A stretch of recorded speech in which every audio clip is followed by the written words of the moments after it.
want to talk about surgery. When is that indicated? And then we'll go on to fecal transplants, because everybody was really excited about that. Still are, actually. Well, it's interesting that we go from the most expensive to the least expensive. Beslo, the most expensive, perhaps. Fecal transplant, the least expensive. Okay. Because we all have the drug and we deposit it in the toilet every day. Maybe every day. So I'd like to start with fecal transplant. I did my first fecal transplant in 1990, and now it's sort of caught on as almost like a wonder drug. And what's interesting about it is that the cure rates for patients with recurrent disease, and that's when we can use it. It is not an FDA-approved drug, but the FDA will allow you to use it for patients who are having their third recurrence of disease, or a recurrence that is particularly severe and wound up necessitating the hospitalization, or in a patient who is very severely, almost deathly ill in their index episode. And we've treated several patients in the latter group. The cure rates, well, let me say how it works first. One of the things that we've been talking about is in recurrent disease is the reason the disease is probably recurrent is because that patient with recurrent disease doesn't have the normally rich, diverse communities of bacteria that normal patients have, patients without recurrent C. diff. And with fecal transplant, you can immediately restore the normality of the community and therefore re-give the patient that colonization resistance, their ability to prevent the C. diff colonies from, establishing themselves again. Well, having said that, it becomes even more complicated because there recently was a publication that showed that you don't have to have the live bacteria there. You can sterile filter the stool so that now it's culture negative. Now, we don't get all the bugs when we culture stool. We only get about 5 to 20% of the bugs. But essentially, it's a sterile mixture now. That still worked. So that brings us back to the point that Eric made, which is maybe it's not the bugs themselves. Maybe it's the metabolic products of the bugs. Maybe it's the way that they metabolize bile salts and raise the concentration of secondary bile salts, which inhibit the growth of the C. diff. Well, having said that, mechanism aside, when do we use it? We use it for recurrence or in patients who are severely ill.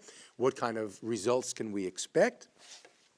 If you infuse the stool into the cecum colonoscopically, you'll get about a 91 to 93% recurrence rate, cure rate. If you do it endoscopically and put a smaller volume, higher concentration into the duodenum, you'll get about an 84% rate. If you only put it in by enema, a short distance, you'll get about an 84% recurrence rate. If you give patients fecal capsules, so these are made by a stool banking company, and they're stool capsules, and they're frozen. They're then shipped to you frozen. You defrost them, and you give them to patients. The dose is 25 capsules, taken over whatever period of time you need to take that, half an hour to 2 hours, 3 hours, 4 hours.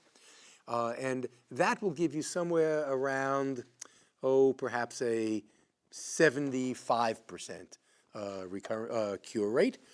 And if you took it 2 days in a row, 25 capsules, you can bump that up to about 79, perhaps 80%. Here we may see some differences between us, infectious disease, on the panel, and gastroenterologists. Stool transplants work very, very well in a very select group of patients. There's no question about that. One of the problems with stool transplants is it's not scalable, and it's potentially problematic. We think the world is in the biome, and the bed biome can be associated with inflammatory bowel disease and so many things, and we never know what we really transfer to our patient. I also want to say while it's an attractive approach to identify those bacteria that matter and put them in capsules, the two companies that are most advanced with that, who just completed their phase 2 trials, both companies completely failed with the clinical trials. And so while this may be a futuristic approach to preventing multiple recurrences, I think that we're not there. If I can just I have to As of- severely, and I have to but just severely want- disagree But just with one, to complement or to complete the ID physician's approach, I think that what we're trying to do, and while I agree that when we are desperate, stool transplants may work very well, what we're trying to do is we try to improve our practice so that we don't get into this multiple recurrences state, so that fewer patients will actually get to a state in which they have multiple recurrences. This side of the table was about to explode. I'll give you your shot. No, I actually just had a question for Larry. So my experience has been very similar to yours, that with well-selected patients with multiple recurrences, FMT works tremendously well. But my experience for inpatients has been a little bit different.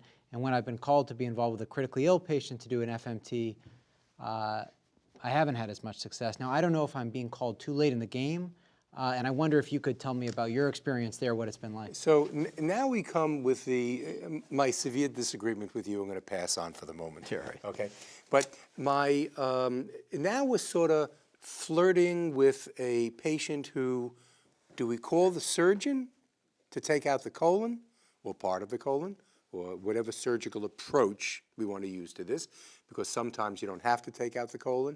You can just do an ostomy, an ileostomy, and do a prograde lavage with vancomycin and save the colon, right? But in that terribly sick patient with severe disease, toxic megacolon, one can do fecal transplant. And I've done about half a dozen myself in patients with toxic megacolon, and they've all gotten better.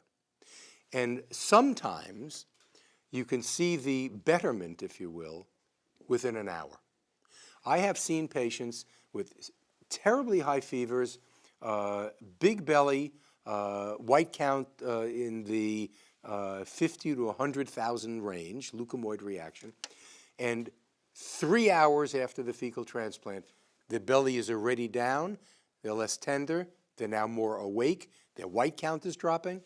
Yeah, it's only a couple of cases that have done that. Yeah, I mean, my own anecdotal experience with IVIG is very similar, where very rapid improvement with a single dose, high dose. I go with a 500 milligram per kilogram dose. If there's someone I'm seeing that I think might need surgery, I try to do that first. And again, just in my mind, in every patient that I've been able to do that quickly enough to, I think I've been able to avoid a colectomy. So. I think actually one very great overall point to make here is that in that kind of very sick patient that we're talking about, this is really a multidisciplinary patient. Early on, you should get involved, your infectious disease specialist, your gastroenterologist, your colorectal surgeon, not when it's too late. But consider these options, IVIG, fecal transplant, loop ileostomy, that have pretty good success rates. Consider them early, and you're going to have a better time persuading your surgeon to do that if that's what's needed.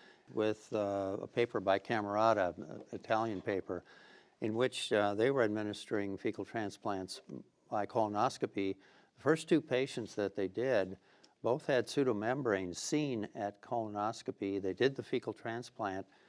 Neither one of them did well, and in fact, both of them died. They were put on vancomycin. Well, thank you. You've made me feel better about my own personal experience with C. diff in the ICU. After that, whenever they saw pseudomembranes at colonoscopy, they went back 3 days later and did another fecal transplant, and they repeated it until the patient got better. Right. Well, I think what is that something you've seen? Yes. Have you seen pseudomembranes? Yes. So what you're saying now is that you're sort of speaking about a change in the technique. Rather than do one fecal transplant, do several. Let's think of it in terms of a 3-day approach. Not going in very far, because these patients, to do a colonoscopy on them can be frightfully dangerous. But go in as far as you feel comfortable going in. It may only be a foot or a foot and a half. Put in a volume of stool and come out. And then the next day, do the same thing, and the next day do the same thing, and during that time, also give the vancomycin. So I think that in the United States, we're starting to evolve towards that kind of an approach.